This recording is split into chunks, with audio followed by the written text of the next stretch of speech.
Hi friends, welcome to our channel Sakshi Kitchen. இன்னைக்கு நம்ம பார்க்க போகிறது சாக்கோ சிப் குக்கீஸ் எப்படி பண்ணலாம் அப்படின்னு சொல்லிட்டு தான். ஃபஸ்ட்டு சர்க்கரை அதாவது ஒரு கப் சர்க்கரையை நான் மிக்சியில் போட்டு நல்லா பவுடர் மாதிரி அரைச்சி வச்சுக்கினேன். வெண்ணெய் ஃப்ரிட்ஜிலேருந்து எடுத்து வெளியே வச்சு நல்லா மெல்ட் ஆனோடனே வெண்ணெய் நீங்கள் ஒரு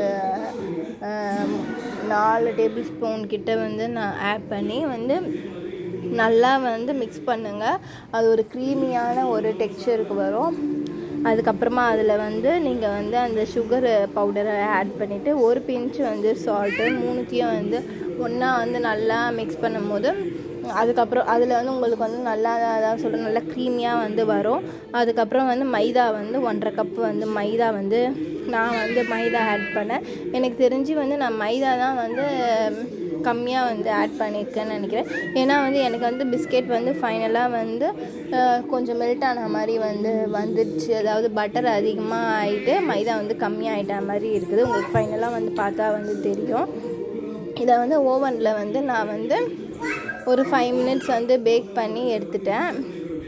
அவ்வளோதான். இதை நீங்கள் ரவுண்டு பண்ணி மாவு ரவுண்டு பண்ணி கையிலே பிஸ்கெட் ஷேப்புக்கு நான் ஃப்ளாட்டாக தட்டி ஓவனில் ஒரு 5 மினிட்ஸ் வச்சு வெளியே எடுத்தாச்சு.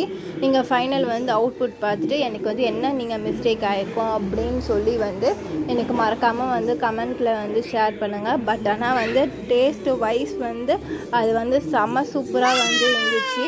சுகர்லாம் எல்லாமே கரெக்டாக இருந்துச்சு. பட் ஆனால் பட்டர் அதிகமானதுனால எங்களுக்கு அந்த கிறிஸ்பினஸ் பிஸ்கெட்டோட நடுவில் மட்டும் இருந்துச்சு. அப்புறம் கார்னர்லலாம் அந்த பட்டர்னால கொஞ்சம் சாஃப்டாக இருந்த மாதிரி இருந்துச்சு. பட் ஆனால் அப்புறம் உண்மையாலே டேஸ்ட்டு வைஸ் சூப்பராக இருந்துச்சு. உங்களுக்கு நாங்கள் என்ன மிஸ்டேக் பண்ணியிருப்போம் அப்படின்னு சொல்லி உங்களுக்கு யோசனை இருந்துச்சுன்னா எனக்கு நீங்கள் கமெண்ட்டில் சொல்லலாம். இல்லைன்னா நீங்கள் அதை ரெசிபியை ட்ரை பண்ணி உங்களுக்கு நல்லா வந்துச்சுன்னா அதையும் நீங்கள் கமெண்ட்டில் சொல்லலாம். நீங்கள் எப்படி செஞ்சீங்க அப்படின்னு சொல்லி கமெண்ட்டில் சொல்ல. எங்களுக்கு அந்த பிஸ்கெட் ஃபஸ்ட்டு ஓவனில் வைக்கும்போது கொஞ்சம் நல்லா இதுவாக உப்பி வர மாதிரி இருந்துச்சு. அதுக்கப்புறம் அப்படியே ஃப்ளாட்டான மாதிரி இது மாதிரி ஆயிடுச்சு.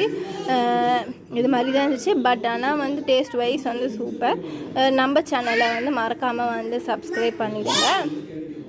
ஓகே, டாட்டா, பாய் பாய். இங்கே நிறைய பேர் நான் பேசும்போது கத்திட்டு இருக்காங்க. மெயினாக என் பொண்ணு சாக்ஷிகா கத்திட்டு இருக்கா.